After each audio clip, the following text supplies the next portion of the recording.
Welcome to the Into Geek podcast. On this week's episode, we will be discussing cancel culture. They have now turned their sights on the beloved Broadway hit Hamilton. Also, voice actors are now under fire. Moving on from there, we'll be discussing a few things that you can watch while in quarantine, or COVID gyms as we're calling it, a few movies and television shows that we think will help you pass the time. So buckle up, sit down, and let's get into it. What's up, everybody, fellow geeks? Welcome to this week's show of Into Geek. As always, I'm joined by Chase. Hello. And I am Andrew. On this week's show, we're jumping into a news cycle. Some current stories going on that we kind of wanted to talk about. Once we get done with that, we're going to go into what we call quarantine gyms. We know that everybody is kind of stuck at home, can't do anything. So you might have run out of stuff to watch. So we have a couple of things for you to check out. We're going to go into that a little bit, talk back and forth about either if it's good or if it's bad. I think most of our stuff's going to be okay. I have a couple that I might be hit or miss on or whatever, but I think for the most part, it should be pretty good. It should be good. So without further ado, we're going to jump into our news cycle.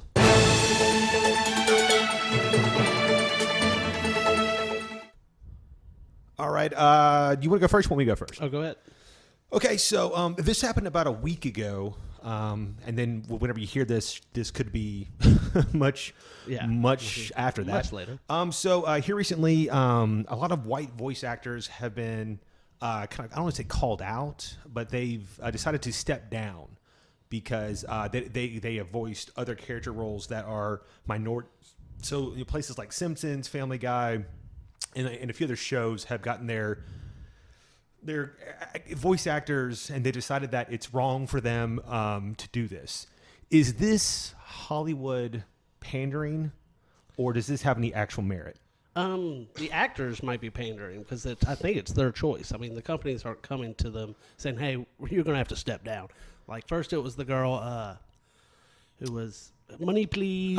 Jenny Slate. Yeah, like she was one of the first to do it. And hers felt so martyrish. She was just like, this is white supremacy. I'm just like, dude, like you're playing a half Jewish, half black girl, and you happen to also be Jewish. I don't think it's white supremacy. Like with her, I kind of felt like, the show's like 3 seasons in. You're just looking for a way to get out of this contract. What's funny about that is that there's another voice actress on that show, Maya Rudolph, who is half black and also half Jewish, I believe, or whatever. And they could have easily given her the role. But she's playing another character who happens to be white on the show. So it's weird that like she is a minority playing a white person, and everybody's like, that's fine. Who cares? Whatever. But like Jenny Slate is playing a character that half represents her, and they're like, no, I don't know about this. And then like Allison Brie, for whatever reason, came out and was like, so basically she did a voice on BoJack Horseman for like 6 seasons, and the show's over now, and she came out and was like, I shouldn't have done that voice. It's like, bitch, nobody asked. When you started, you really weren't even that famous. That helped you. It's weird. It's like she was like, hey guys, I also feel guilty. It's like, all right, okay, Allison, your show's over. It doesn't matter anymore. You didn't anymore. feel guilty cashing that check. Yeah. So I guess that's my point. Is that like, are these people? It's kind of like the idea that if you tell the teacher that yes, I also cheated, maybe your punishment is going to be less upfront. So maybe they're afraid of cancel culture coming for them, so they're outing themselves now, so that people are like, okay, she's cool, she gets it. She gets it. But what's funny is that like there is a great deal of other black actors that have done white and Asian voice characters, like Phil Lamar did like Samurai Jack. Uncle Phil from Fresh Prince was like Shredder. Yeah. There's a really great actor named Kevin Michael Richardson who does a lot of voices, but he has a plethora of white characters as well. Cree Summer, like James Earl Jones was fucking Darth Vader. It's like Charlie Murphy and Samuel Jackson are in the Boondocks as like two like white characters or whatever. So it's weird that, to me, if you're a voice actor, they should get the person who best represents that character's voice. Now, I believe that the writer of that character should be of that race. Yeah, that makes sense. So if you're getting a person and you want their voice to be of that culture, then you should get a person of that culture to write for them. That way it seems real. But as long as a voice actor can character-wise represent things, I think it's fine. Would you find it wrong if a black guy wrote for a white guy? Is race specific about it, or is it like something else? He's just some dude. But I mean, a lot of times these roles, like they might, well, maybe not always on voice work, but like when people write stuff, they might not have a race in mind. Yeah. And then they get an actor, and hey, this guy he nailed the part. He got the personality. He could be black, he could be white, but it might. Okay, so like if the character in question, let's say, was like a cop, and you wanted to write a cop who came from a certain area, a certain background. His dad was a cop. He decided not to go to college, instead to become a cop, whatever. If the writer is white or black, that doesn't matter. If they have that experience themselves, I think it becomes authentic. Like it's only like if a person like myself is trying to write the voice of that job profession, of that race or whatever, then it becomes kind of like gross. But that's to me is the beauty of voice acting, is that it doesn't matter what you look like. You just get who is the best at it in general. Like actually, like Eddie Murphy, he does. He was Donkey on Shrek, and he does. He's Mushu in Mulan. Yeah, and I just watched Mulan and Shrek. Yeah, when they did actually a Mulan 2. Okay, and when they did Shrek 2 made him say like, "Hey, you can't do Mulan 2. It's in your contract now. We're putting it in." Because the characters are kind of similar between Donkey and Mushu. Except Mushu is extremely transphobic and racist, but yeah, it's fine. Oh, Donkey's not. Donkey's funny, though. Donkey is funny. But, I guess it's one of Eddie Murphy's good friends. Like, he's in a number of his movies, but it's a white guy who just sound just like Eddie Murphy. Totally, and he does all the video games and all the dub work in Eddie Murphy movies and stuff. And I mean, he's just a white guy just doing an Eddie Murphy hey voice. Like, I can't do it. Yeah.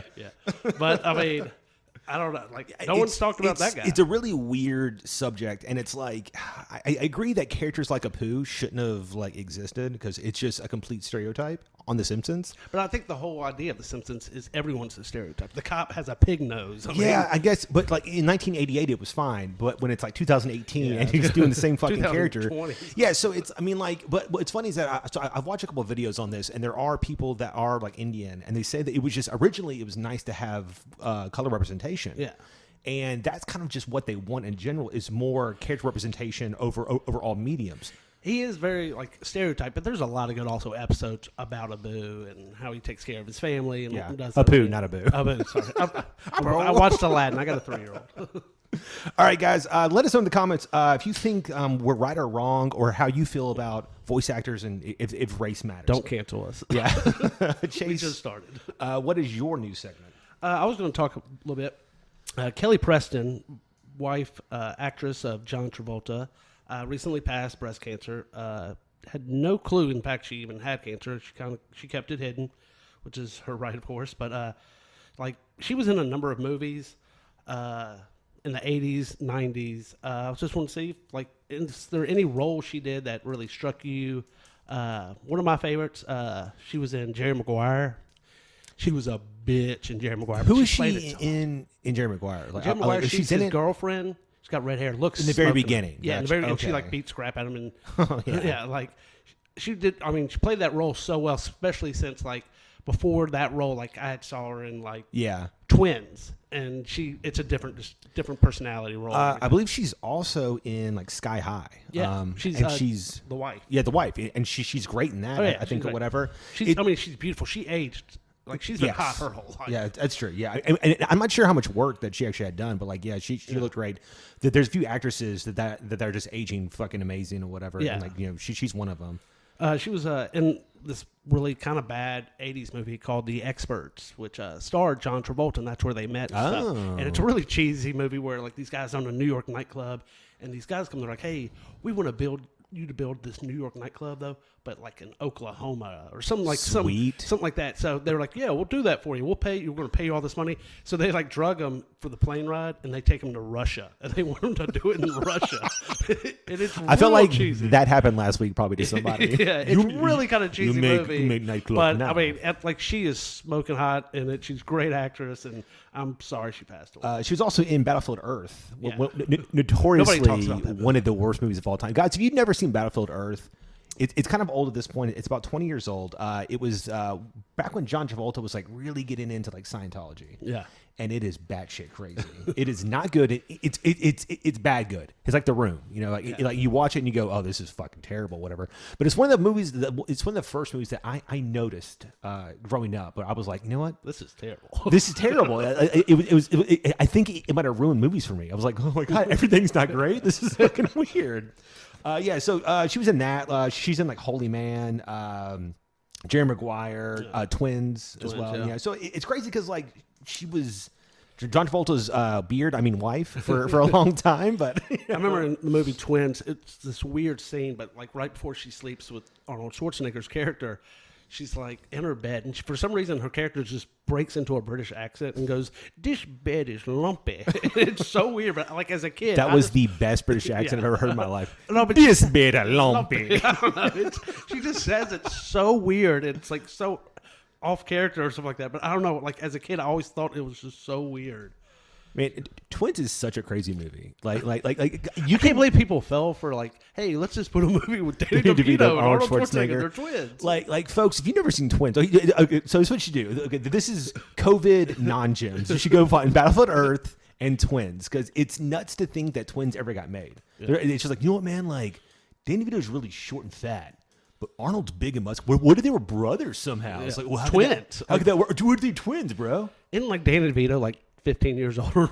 It's just like, yeah, well, what if they put all of the good genes into one of the babies? It's like, all right, it's fucking weird. It's pretty bad. All right, so R.I.P. to Kelly Preston. Yeah. Moving on, there's more cancel culture going on.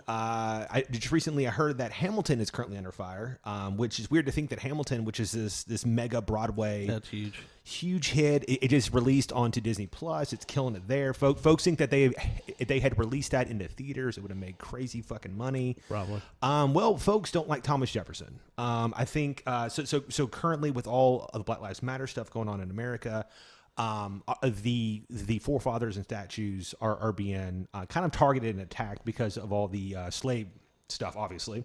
And in the play, Thomas Jefferson is a very likable character. He's very grandiose. He really owns Act Two, and they believe that that kind of didn't vilify him the way that he should be vilified.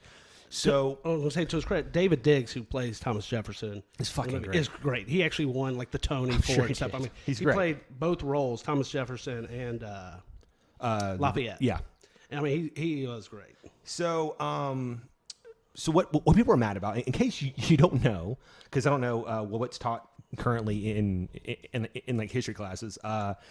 When he was in France, he raped a girl that was 14, Sally Hemings, and then he convinced her to come to America while she was like, you know what, I'm kind of free here in France. I kind of just want to stay here. He's like, no, it's fine. You come here. You'll be like a really good slave. It'll be fine.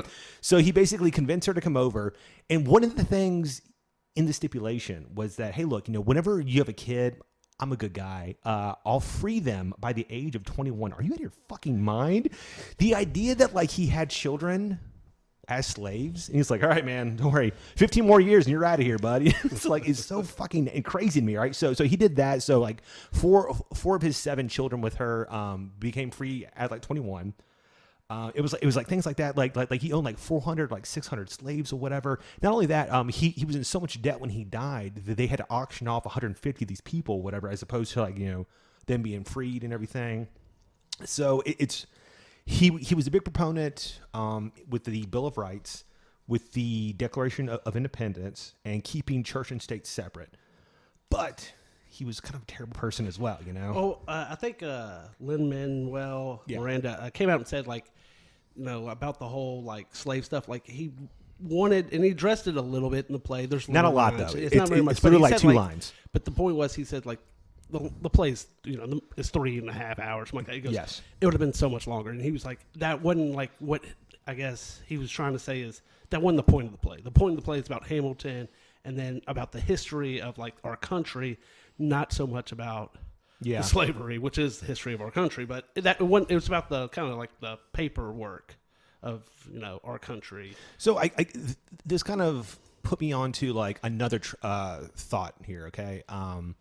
if we put out, man, I don't have a pop filter, guys. Sorry. If we put our current morals up against things that happened 400 years ago, 500, 1,000 years ago, obviously it looks fucking bad. Or I mean, honestly, like a long time ago, like in the play and stuff, they used to just do duels in the streets. Okay, Yeah, like they were like, hey. Like, doctor, turn around so you don't have to witness this, but one of us, we're about to shoot the other one. Like, that's not right either. But, Yeah. I mean, it was a different time. I'm not saying slavery is good or anything. No, I'm not saying that either. And I hate that sounds like an excuse. It's like oh, like it was a different time, but it's like literally it's hard to judge people on our current standards. But that also means that we are modernly moving forward, yes. and things are becoming better because our morals are becoming higher. But by those same numbers, in 30 years, people are going to look back on us and be like, y'all were fucking monsters. The fact that we have iPhones, Nike, like Amazon, like we use child labor to make our phones crazy fucking cheap or whatever and stuff. We use fucking migrant workers and stuff and pay them fucking nothing for all of our vegetables. And it's weird that things currently are okay because we can't even get people to wear masks. Okay. Like in 20 years, COVID could still be going on. And they're like, only if 20 years ago they would have wore the mask, this could have been over. So we can't it's even like, get people to do that. Our kids in 20 years are gonna be like, man, fucking grandpa fucking sucked. Like, he was a monster. Like he teabagged fucking child labor and whatever. So it's really tricky because these people helped shape our country, but they're kind of pieces of shit as well, because at the time it was fashionable to be a piece of shit, and now it's now at least a different kind of piece of shit now. Publicly, it's not as well, to do that type of stuff or whatever. But I just thought it was kind of crazy that like Hamilton, which I thought could do no wrong, and it's slowly like almost in the sights of cancel culture. It cost, I think they bought the rights, Disney did, for $75 million. I'm pretty sure. Like, I think it was just incredibly smart for them to put it on Disney Plus right at this time because they got so many more subscribers, people doing it. Yeah. It would be who knows how long until it would actually come out. I would personally like them to put more plays out. I think they're going to start doing that. It's like that to me seems. I mean, like as long as it's the original run, right? Like that'd be tougher to do now. No, not like bring people back to do the play, but like old like footage and stuff, whatever. I mean, I love to see like the original like Family Opera. Yeah, and like things like that and stuff, whatever. Because I've never fucking seen it at all. I mean, like some people aren't like it as much. They're like, it's just not the same experience as going to watch it. I was like, of course, but I actually think you actually get a lot of bonus stuff because. Like when I've seen Hamilton in like in Ooh live la and stuff. la. I know, awesome, but like. I mean, you could see everything at once, but you can't really see the actors that great, even if you're up close. Like when you see the Disney version, like you see them actually acting as they're doing it. What's funny though is is really cool. Is that after seeing it on Disney Plus with the original fucking cast, like I want to see some like third hand-me-down people come through or whatever, because because I saw it the best possible way. Oh, it's not always the best possible way. There's other people like when I went and saw it. Like my wife said, like the guy we saw play George Washington did better than Jackson did. According to who? According to my wife. How would she? She's an expert. Okay? How would she know? She's an expert. She wasn't in New York. Time out. I will say this: she's watched Hamilton on Disney Plus at least 3 to 4 times a week. It's so long, dude. So we watch it together, and then I listened to the soundtrack twice. And I was like, I kind of want to watch it again. It's good. I mean, and then I was like, God damn, it's so fucking long. It's really long, but it's really good. Yeah. It's weird. I saw a list. It was like the top 10 songs of it, and like my top 10 list was like nowhere close to like. There's like 47 songs. I mean, true. Yeah, but I mean, like top 10 in that actually matters because there's so many songs. There's so many songs, but like I was like, I really like this one, and they're like, okay, that one is 46. I was like, what? I have terrible taste. I must. I mean, all right, guys. So that was the Hamilton news. Let us know if you think that Hamilton deserves to have cancel culture after it, or if it's just one of those necessary evils. Moving on to the next story, Chase. So we got Tenet, the movie Christopher Nolan's doing, getting pushed back. Wonder Woman's got pushed back. Black Widow, Bill and Ted, which I really want to see, got pushed back. Drew, are we going to see a movie in 2020? I don't think so. I don't either. If we do, it'll be at a drive-in. See, I don't think they'll release it. They won't take the chance to maybe release not. it. I mean, if I had to guess, if it was like a winter movie, I can maybe see. But these are summer movies; they need to be blockbusters. Yeah, and you can't just. That's limit fair. It. Yeah. Do you think they'll stream any of these? I think that they would lose so much money doing it because, like, they like Black Widow was supposed to come out 2 months ago or something. What, Tenet or Black Widow? Black Widow was what, May or June? What's crazy is that when I saw the first trailer, I was like, I'm not really into it. But then as it built, I was like, what, this looks kind of cool actually, whatever. And then it's gone, so I'm like, okay, fuck it, whatever, And then like Wonder Woman, I was not into it all. So I'm looking forward to Wonder Woman. I just it's like ooh, we're in the '80s now. Like I don't give her. I like that song. That song was so catchy. It's so catchy, man. I wish Disney would stop doing the whole time spots or whatever. Just pick a decade, guys, and just roll with that shit. Like, yeah. Because there's no consequences. Because like we've seen Justice League, we know she lives. Exactly. Yeah. So it kind of takes you out of everything. And then basically if they have a new character, like, oh well, that person. I'm just curious how that person's not going to live. I'm just kind of curious how they bring him back. Who? Steve Trevor, Chris Pine, because like he died in the first movie, and then he's back in the second movie. But he doesn't survive enough for Justice League. So, do you think that maybe he turns into Ares? I have no clue. They've really only come out with one preview. They're supposed to do the whole Comic-Con, but like viral con, whatever. Okay, so it's just like it's like trailers and clips and shit and stuff. Yeah, they're just gonna like kind of show a thing on the internet somewhere. Okay, and the second preview is supposed to be in that. Gotcha. I kind of feel so we went to the drive-in a few weeks ago. It was kind of fun. They had trivia going on, and then we got to see Jaws and like Jurassic Park. See, that's what I think movies should do. They should bring back some older ones. It was fun. It was really cool. Now around where I was though, it was current in theater runs though. So like it had like in Bloodshot and like Trolls 2 was there and some other shit or whatever and stuff. So it's weird, dude. Like if these movies don't come out, the Oscars are going to be fucking strange. Like Bad Boys 4 is going to be getting all Bad Boys for life. Bad Boys for life, and like Trolls are going to be like crushing it. But you got to think all these streaming movies. Like in fact, like Hamilton probably could be up. Oh, really think so? Yeah, I think they're going to take the streaming movies. What's the one? Which is so sad for Marvel because this is their 1 year. They could actually they don't have a movie. They don't have a fucking movie. Yeah, they could like finally get in there. Birds of Prey is going to win it. DC's going to get in there. DC's going to get in there. Yeah. So so it's unfortunate. So Tenet's already been made and it's gotten pushed back 3 times now. Because I think it was supposed to be put July, and then it got pushed back to August. I think now it's got pushed back, but they hadn't released when. The last time was it supposed to be out on streaming, or was it going to come out actually in theaters? Tenet. No, they're not. It's got to make like $500 million to break even. They're not going to let that. So I mean, that's the problem. Is that like so theaters aren't going to open for a while. So I don't know. What they're going to do. I thought I read a report like it's going to be like summer 2021. And what's annoying is that if it fails, which money wise it's going to because it can't possibly make anything. Plus, they have to put now like they've spent money on publicity. Yeah. And now they're going to have to do. They got another year of doing that. Yeah. To keep people wanting to go see it and stuff. And like it looks really cool. It has a weird time travel style thing going on where it looks very Nolan-esque because it has his tones. Yeah.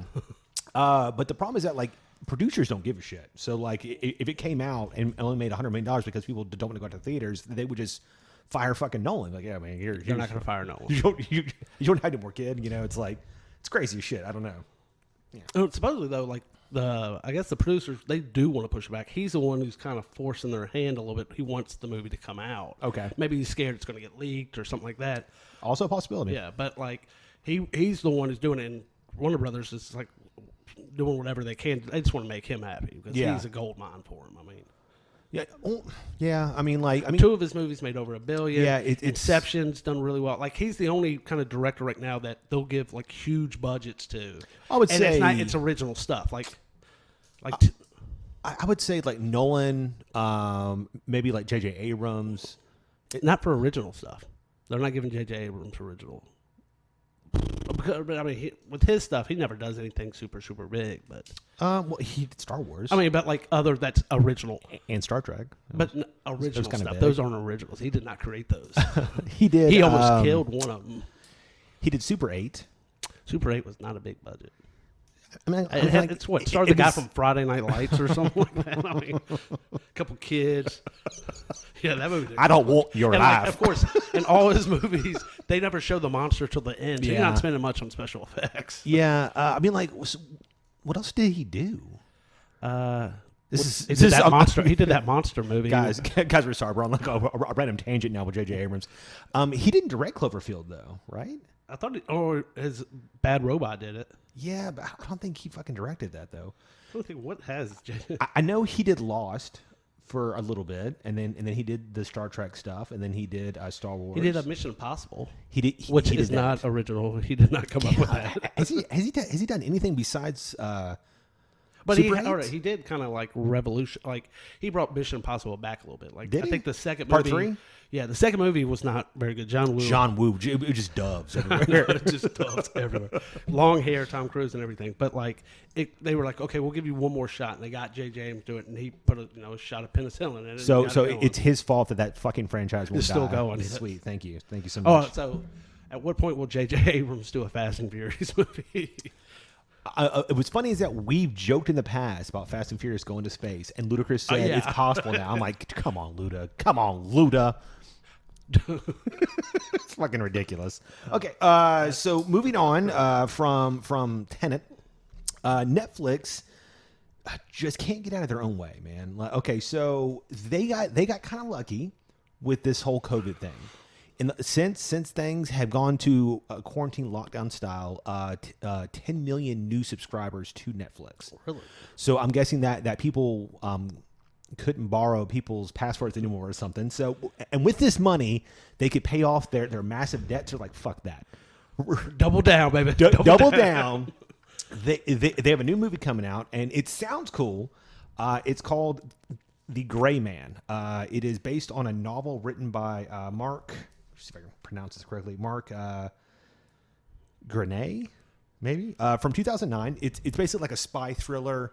It's based on the premise is the protagonist, this anti-hero, cool spy. He quits a business. He was like a badass hitman, and the organization feels as though he knows too much. Blah blah blah, whatever. So they send somebody after him to kill him. In the film, Ryan Gosling will be playing the main character. Chris Evans will be playing the person hired to come kill him. And so you're going to have like a very, very cat and mouse James Bond style film. I think I've seen this film. It's called Assassins, starring Sylvester Stallone and Antonio Banderas. That was good. So Yeah, I'm good. But this is going to have a budget of $200 million, which is a lot for fucking Netflix. It also has the Russo brothers attached to it. They're directing, or are they just attached? They are attached to direct. And I think Joe Russo is going to write the original script, and then guys who helped them with the Marvel scripts are going to help finish it up or whatever. Now, this is coming off of Extraction, which was the Chris Hemsworth movie, which I think broke the record for most. It did. Joe Russo, I think, also helped on that. And so he's taken the same writing team from that to help do this. Extraction wasn't bad, but you can tell it was limited. It was limited by... It needed a bigger budget? I don't know about a bigger budget. It needed a bigger idea.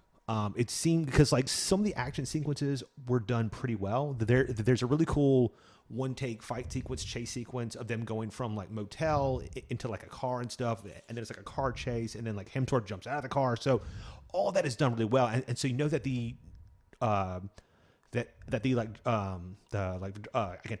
director knows what he's doing.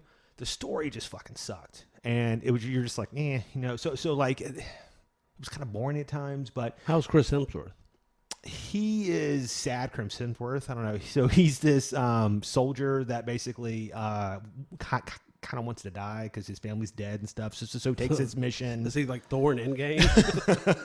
It's like he takes this like suicide mission basically to go extract this like drug lord's kid or something or whatever. And so while he's doing that, he's being chased by people and stuff. Blah blah blah. It's just It's simple. Or? yeah, it's a very basic premise, but they're in the works to do a sequel to that, even though he died in the first one. So I don't know. Spoilers. Yeah, so I guess he didn't die or something or whatever. So it's that same team. So because that one did so well, they're doing this new bigger thing. And to be fair, I like Ryan Gosling. I love Chris Evans. Yeah. So I like the Russo brothers. Yeah, I I love all that, but Netflix in general doesn't have a great track record when it comes to using the Avengers cast. Like Frank Grillo had a movie, like Chadwick Boseman had a movie, Anthony Mackie's been in some stuff or whatever, and it's just been kind of shit. And it's just like, well, it is what it is, or whatever, I guess. But I mean, most of those guys, if they're not in an Avengers movie, it's not doing really well. I mean, Chadwick Boseman was in the movie of Jackie Robinson or something like that. Yeah. And like that was good though. That was it was fun. good, but I don't think it made money. It didn't. He did. What's the one? He was in a movie where he was an artist too, like a musician. I don't know. He was in that, and that one didn't make money. But of course, Black Panther, $1 billion. Avengers, $1 billion. I know that he just had one come out with Brie Larson where he's like a lawyer, right? No. That's Michael B. Jordan. I'm sorry. Yeah, it's Michael B. Jordan. Yeah. Still a Marvel guy. Yeah, he's a Marvel guy. He had one on Netflix that came out last year called like A Message to the King, where he's from another country. He comes in, and so it looks like it's gonna be like a very visceral, brutal movie. And it's just there's like 2 fight scenes. You're like, come on, man, Jesus Christ, whatever. So, but I mean, I don't know. I mean, like this, it's just kind of funny that like Netflix. They're like, fuck it, whatever. They're never gonna make money. Netflix lives check to check. Like, they're just like, whatever, man, it's cool. Like they have so much debt. I guess they're like their mindset is like, yeah, well, like can't get any worse, right? Yeah, so, because even this makes money. Like they're not gonna make any money off of the damn thing. In 20 years, Disney will own Netflix too. Yes. Oh my God, Jesus. Do you have any more news case? No. All right, guys, that's all for the news for this week. Moving on to our next segment, COVID gems.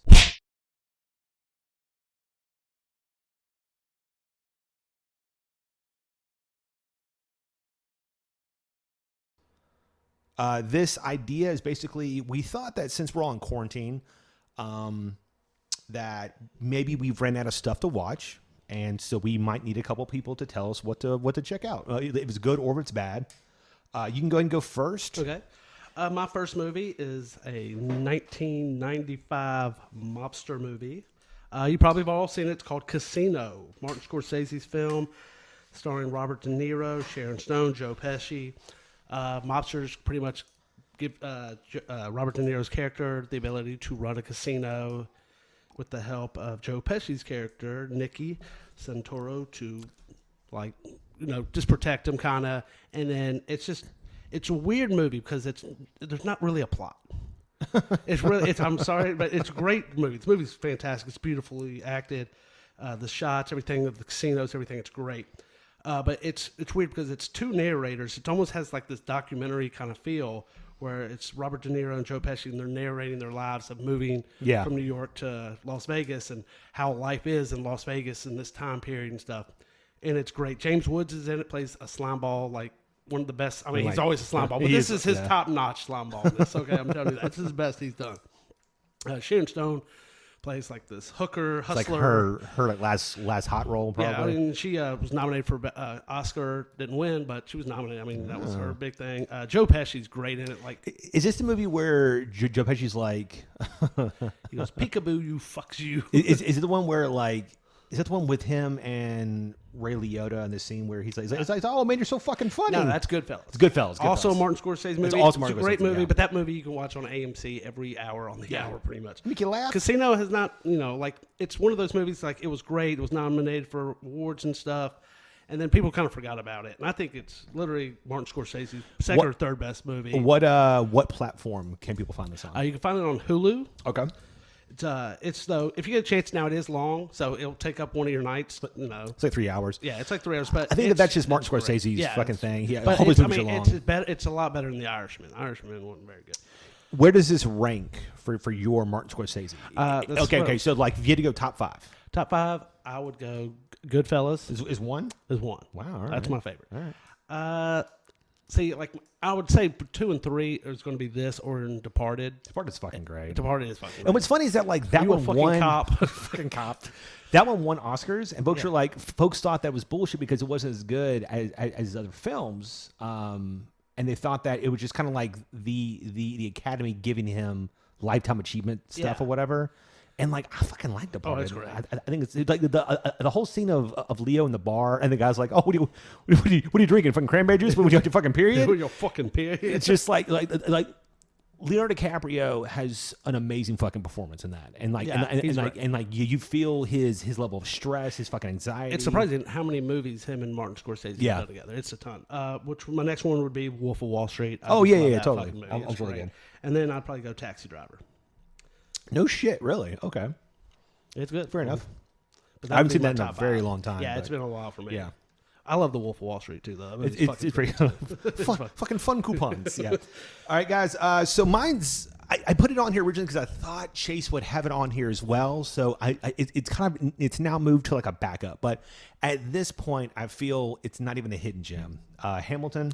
Oh, I mean, it's the movie of COVID. Yeah, it's I mean, like, I I just felt weird if I didn't put it fucking on here or whatever. Now I have noticed that like a lot of people are like I don't like Broadway plays. I don't watch that shit. And I fucking get it. It has a lot of music, but it's fucking like it's really catchy and it's so creative. Like, it's very creative. I still really love the scene where the one sister is giving a toast. It's so fucking powerful. It's so good because it's an entire rewind. Right. And then there's her just like just it's a mixture of like rap and like her singing and whatever and the entire wedding like just like changes form. It's so good. It's so awesome, man. Like it's like that and we were talking about Thomas Jefferson, but but he's awesome in it, man. But I love the rap battles they do. Yes. Oh my god, so great. But the king is he's great. King's hilarious. You'll be back. Yeah. But it had 11 Tony Awards. It was nominated for 16. Also won a Pulitzer Prize for Best Drama. It's one of the biggest hits besides Producers, I believe. It's only one that had more. Whatever. It's a little long, but if you have a day off, I mean, those Broadway plays all night long. They are, but it's a little strange. So if you are like kind of like before going into it, I'd seen maybe 4 or 5 plays that had music in them. And most of those will have scenes of talking, song. Scenes of talking. This literally goes song to song to song to song, whatever. There's almost no independent talking of story exposition. It's almost all in song. But it's done in like this rap in a way that it's almost like they're talking. But it has this rhyming. It's almost like a Def Jam poetry, whatever, a little bit of whatever.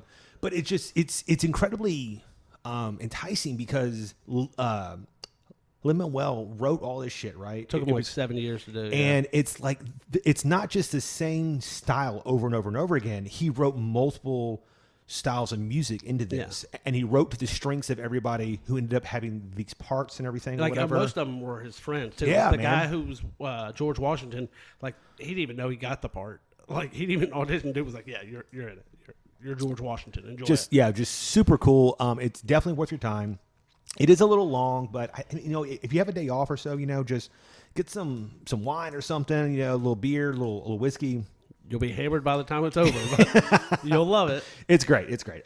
Chase, what is your second one? My next movie is a 1991 movie, Oliver Stone's JFK. Oliver Stone's gets done a lot of movies.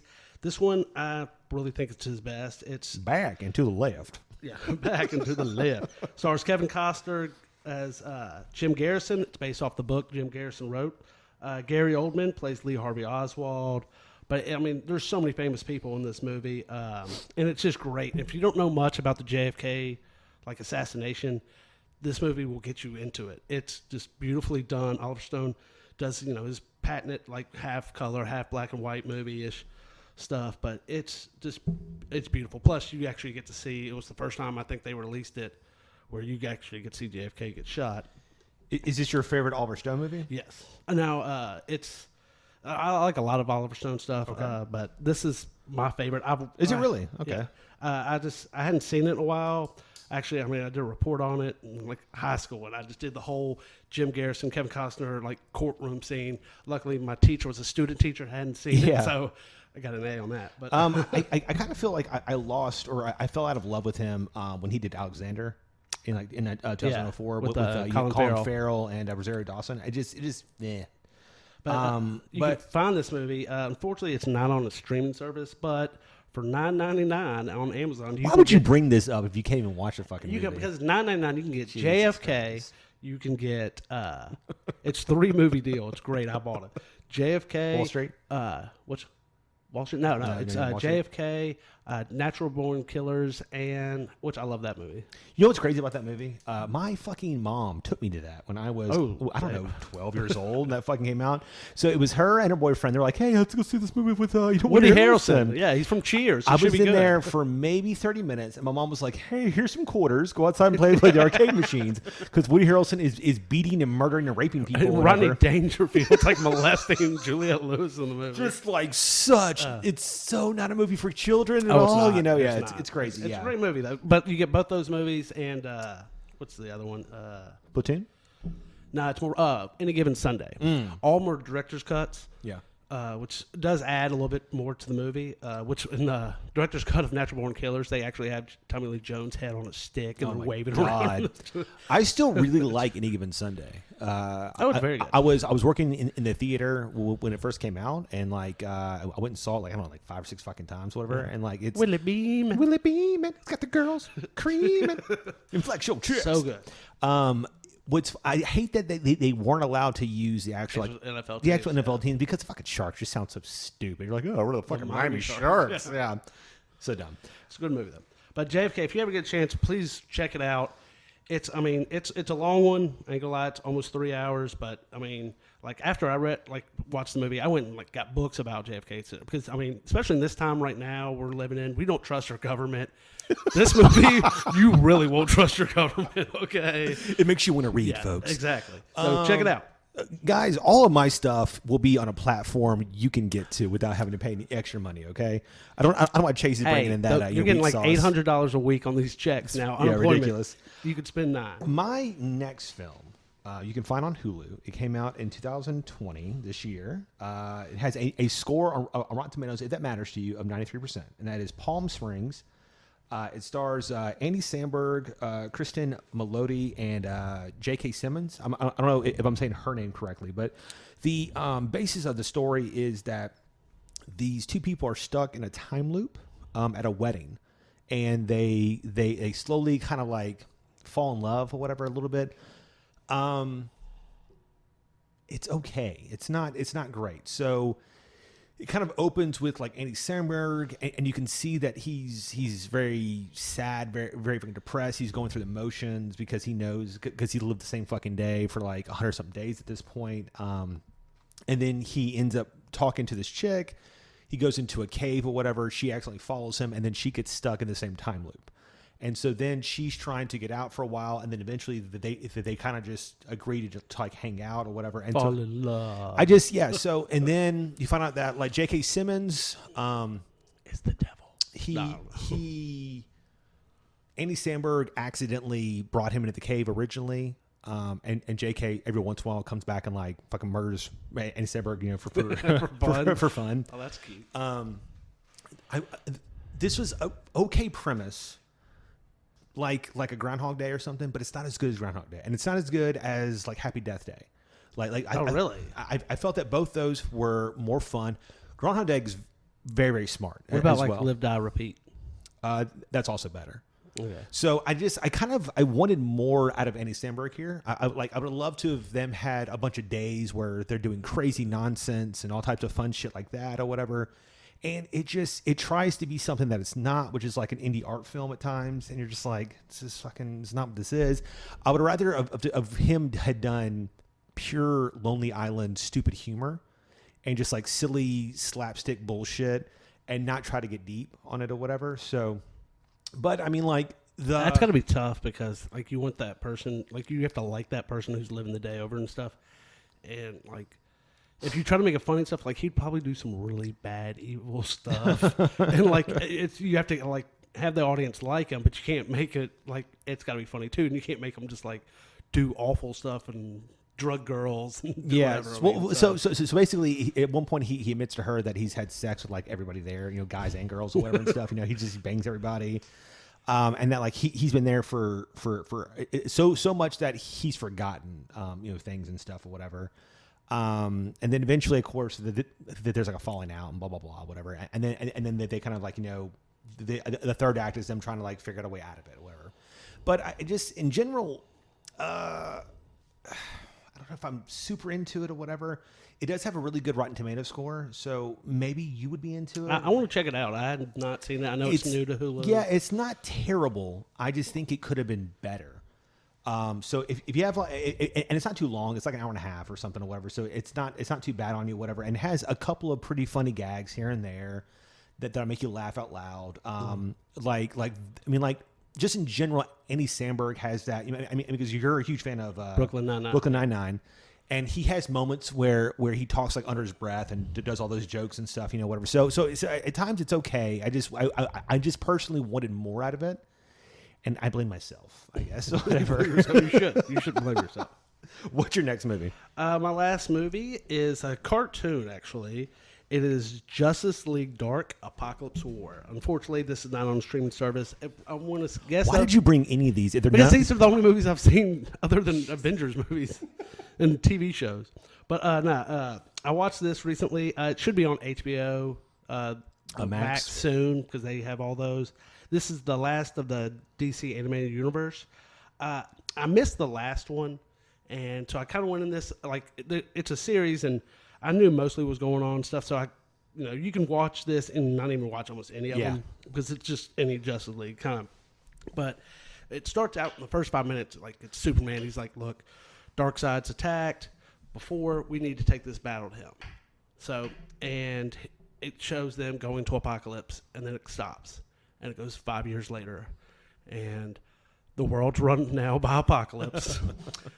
Superman. Darkseid Darkseid. Okay.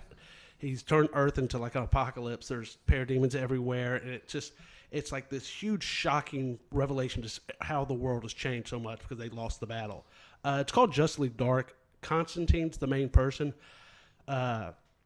He's the leader of Justice League Dark, but I really think it's called Dark because it does some dark stuff. Like everybody in the movie it pretty much dies. Sweet spoilers. Yeah, sorry. But I mean, there's like 50 characters, so some people live. But like one of my favorite things is Batman.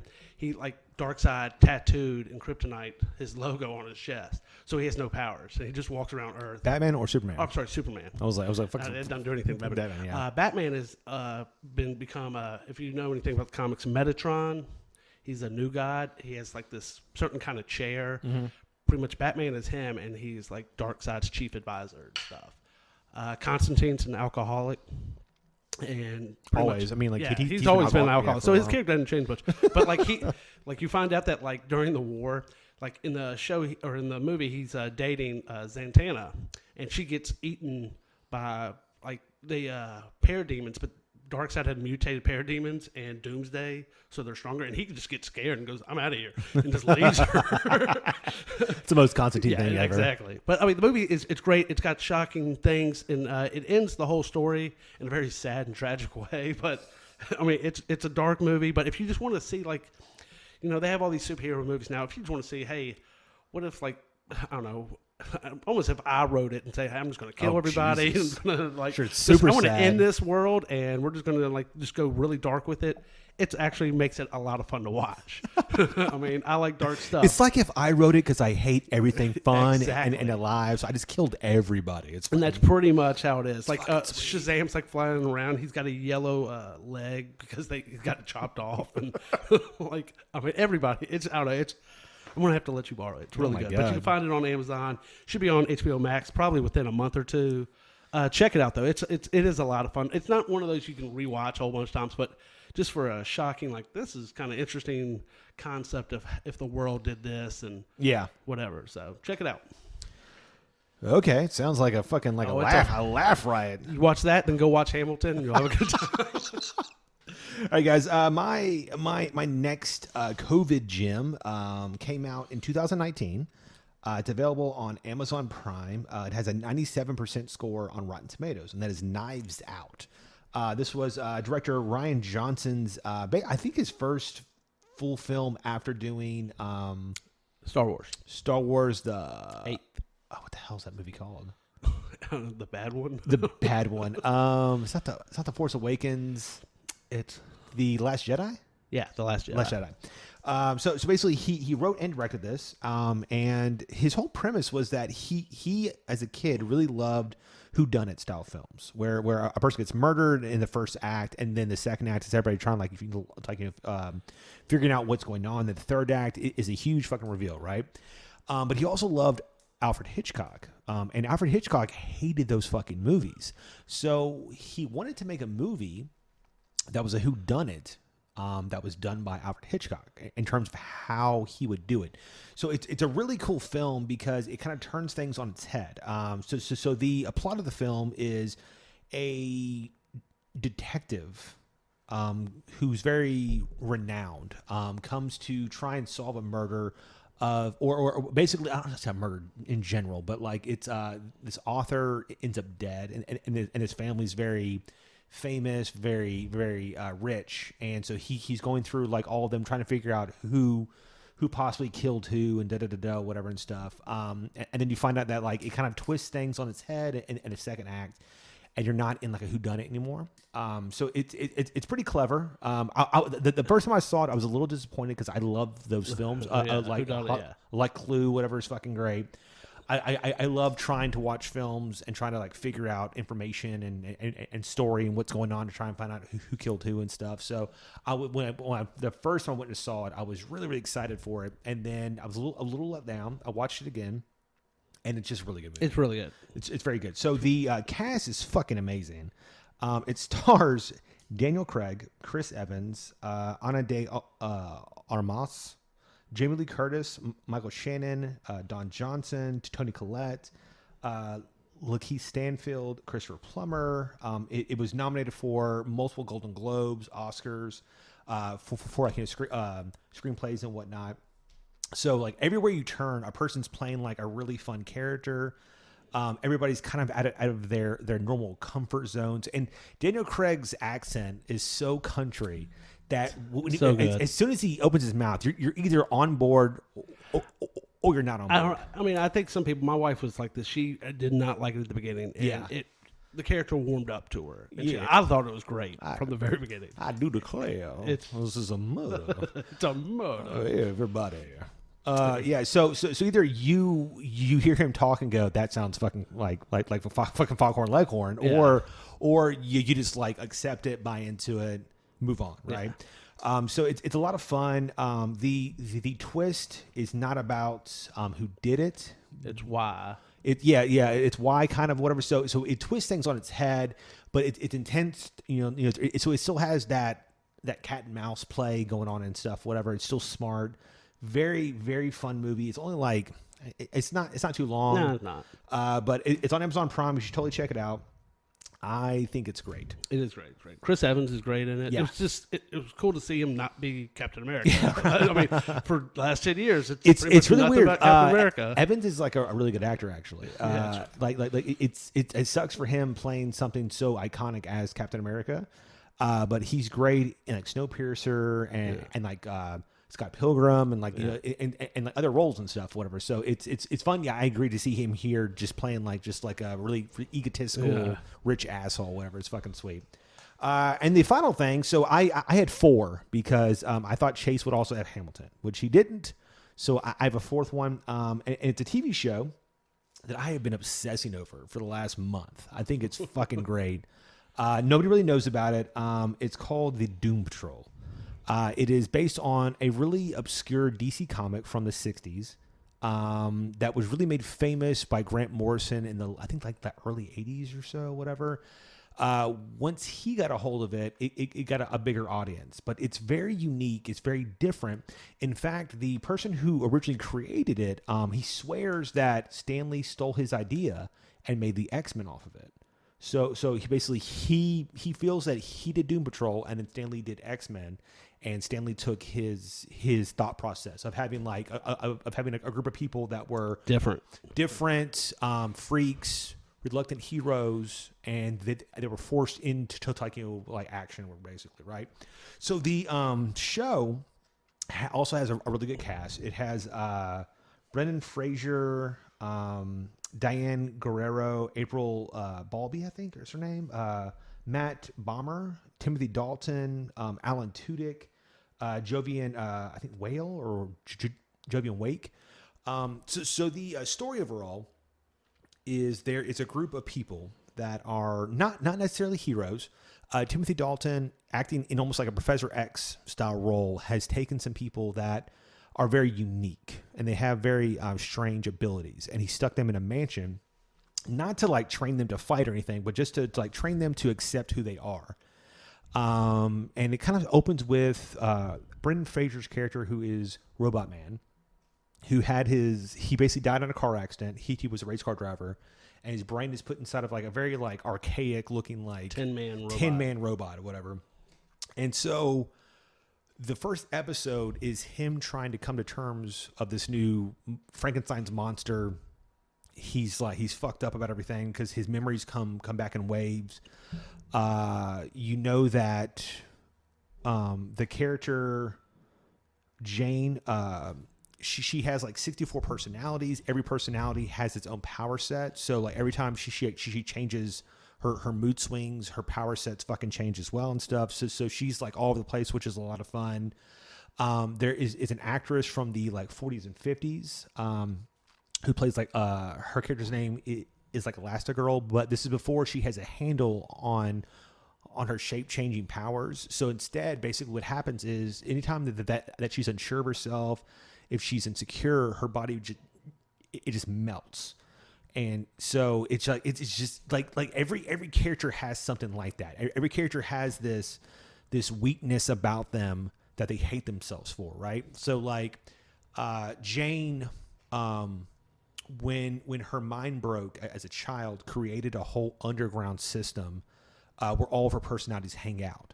And so basically she was so tortured as a child, she created personalities to allow her to put punishment on them, kind of, or whatever.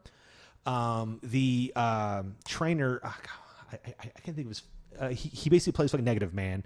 Matt Bomer is a pilot from the 50s, and he's gay, but he has been repressing his feelings for like 60 fucking years. And there's a really cool representation of the entity in him, which is this like energy being, and they don't get along, that they have issues or whatever, and basically both of them are torturing each other. And it's just such a cool representation of his own like homosexuality that like he can't come to terms with it, and so he can't be at peace. And so there's all this stuff where like, you know, he can't allow himself to be happy and things like that and shit or whatever. Brendan Fraser continues to try to come to terms with like not being able to feel anything anymore. He's tortured by all these fucking feelings of his daughter and stuff. So there's every character is fucking broken, which is great, right? Then you throw in the humor from a movie like Deadpool. Alan Tudyk is the main bad guy, and he narrates everything with a cosmic like level. So every time it cuts to him, he's just like, "Oh, we're on episode 3, and they're not even fucking fighting anybody yet. This is bullshit." You know, whatever. So there's a lot of like fourth wall breaking humor, and there's a lot of like them not wanting to be heroes. So at some point they're joined by Cyborg, and he's like wanting to be popular, wants to be cool, but nobody's buying into like any of his bullshit. Like, fuck you, guy, you know, whatever. This is ridiculous. So there's a lot of like them trying to trust him, and then there's Cyborg himself has body dysmorphia, where he basically hates how he looks because he's still partially human with parts that are, you know, robot and stuff. And so he's trying to come to terms with how he looks and how he feels and how he can't be fucking normal and stuff or whatever. So all that's really great. And then you have a whole story with Timothy Dalton, and like you don't know if he's being honest or he's not being honest and stuff. So basically the crux of the story is Alan Tudyk kidnaps Dalton. And so they have to come together as a group to try and fucking find him, because that they feel guilty because he's taking care of them their whole life, and so they have to come together to do this. But while they're doing that, they kind of had to figure out who the fuck they are at the same time. It's just super emotional. It's very cool, all the while getting like very mature, crass humor, and I think it's a fucking gem. It's very hard for superhero shows to really draw me. Yeah, I would say especially DC shows. That's True, very yeah. tough for you. I mean, like, because at one point I was into Arrow, I was into Flash, but all of them just kind of get fucking cheesy after a while or whatever. And I've watched up to where it is now, which is only like second season, episode 5 or whatever is out. And I love all the characters. All of them feel unique. All of them feel fully thought out. All the actors are fucking great. It deals with so many heavy themes without being in your face, right? So the like fucking Crazy Jane had like sexual trauma growing up and stuff, whatever, but it doesn't like hit you with like this overly saturated PC bullshit. It lets her tell her story in her own time. And when you finally get to it, it just explains like so much or whatever. And it's like, so it's not like politically correct. It's not like super leftist. It's just like, hey, these are the stories we're fucking telling. And this is how we're telling them. So it doesn't feel saturated. It doesn't feel over the head. It's really cool. I wish everybody would fucking watch it. However, it's on HBO Max. It's also on the DC Universe channel as well. Unfortunately, I don't know if it's going to get a third season because of COVID and stuff. Because they were supposed to have 10 episodes in the second season, but they stopped at 9. And it doesn't have a big audience. But that's what I hate is that. Things that we I don't like, know what kind of audience it has. It's not like on TV or anything. That's what I'm saying. Yeah, I mean, agree. it could have a big audience. We just don't know. I mean, I do know it's a spinoff of. They did the first like kind of episode on Titans. Titans, yeah. And I saw that episode. I hadn't watched Doom Patrol, but I saw that episode on Titans, and you get to know the characters and stuff like that a little bit. But I mean, I like that's a weird thing about like Netflix and stuff. We really like other than what they tell us on this is #1 rated. This week. Like, I have no clue what they're. Yeah, like there's that movie like it's not Outlander. What is it with like Charlize fucking Theron? I know what you're talking about. The Old Guard. Yeah, Old Guard, which is also based on a comic book and stuff or whatever. And it just didn't look good to me. I was like, I don't know. I kind of want to check it out though. It's like, I'm good. but I wish that more people would try this out because it's when I watch it, it makes me think of the 80s when films and television shows just got a green light. It was like, hey, the idea sounds cool, go fucking make it. Nowadays, producers only want to make shit that's copying something else. It's like, oh, is it like Marvel? Then yes, So everything's a sequel, everything's a fucking copycat. Well, in the 80s also, like they gave their shows good time, like time to grow. Like Cheers came out and there was like 50-something TV shows, and it was 50 whatever dead last. Well, it's just like if they gave it time to grow an audience and became like the yeah. show I mean, in like America. like Ghostbusters wouldn't fucking work now. It didn't. That's what I'm saying. So it's like, but when it came out, it was so like that movie's hysterical. It's one of the best written comedies of all time. It's fucking great. And then you have like a science fiction style thing with it, right? I mean, like things like that, fucking weird science. You fucking kidding me? Like there's no way they would make. There's no way they would make that now, right? So I feel that like in the 80s, that's when things were at their most creative. And Doom Patrol feels like that. It feels like a person was like, "Fuck this! Like, let us make the show that we want to make, and if it fails, okay. If it succeeds, okay." But I just don't know if it's going to hit such a broad audience that like it'll work. It's very obscure. I mean, it's very obscure, and it's almost like my fear with like Game of Thrones, which was I loved Game of Thrones, but once it got popular, they began to make it for those people and not just what was great about it. Instead, they're like, hey, let's add more sex scenes, more effects, more dragons, more, so as opposed to being all about like intrigue and like politics and all the shit that I fucking loved, they began to go away from the books because people didn't care about that stuff or whatever. And it slowly just went downhill. And so I'm afraid of something like a Doom Patrol, which is like really great. And then eventually they're like, hey, well, let's add the Flash in here. This will be fucking great. It's like, so, but it's totally worth a watch. Watch like the first 2 episodes because it's kind of like a part 1, part 2 thing or whatever. It's fucking great. It's worth your time. Do you have anything else? Just want to go back to the movies, man. It sucks, just watching It's stuff on definitely TV. It's not the definitely weird. same. It's definitely weird. Yeah. Like someone posted a meme the other day, and it was just like the hallway of a movie theater, and it was like, I missed this, and I was like, I do too. Like where the posters are on each wall and stuff. Like I missed that. It's definitely weird. All right, guys. Thank you so much Appreciate you. Hope you for letting us rant about news and about cancel culture and about certain. So hopefully our COVID gyms, whatever, will help you. Even Check though it mine are actually on supported programs. Casinos on Hulu.